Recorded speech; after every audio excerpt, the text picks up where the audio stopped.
When whippoorwill is cold and even is night, I hurry い to ただきまいたす。だきます。 blue heaven. I turn to the right, a little white light will lead you to my blue heaven.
ただきます。いただきます。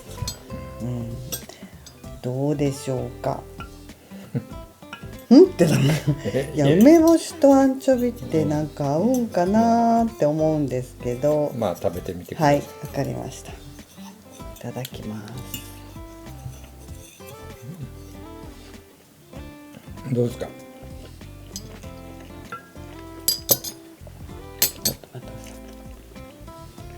意外にはなんやね、梅干しのさっぱりと、アンチョビのコクというか旨味というか、全然食べてて違和感なく。そうね、アンチョビはもう魔法の調味料やから。僕はもっと酸っぱいのがいい。だからお湯梅します。そうかそうか。これは夏の暑い日に割とね、でたまにこう長芋が入ってシャキシャキするし、それでまあポイントって言ったらあれなんだけど、きゅうりと長芋あるやん、あれを梅干しとアンチョビの塩分とあえてたら、野菜の水分出るやろ。最初にそう、最初にあえてて、でちょっと置いといた方が逆に水分が出て、こう絡みやすくなるんで。そうやね、だからソース自体は作り置きができるので。嬉しい。いやもう終わっちゃう。もう一杯食べれそう。おかわりできるよ。まあサラダよな。パスタサラダみたいな。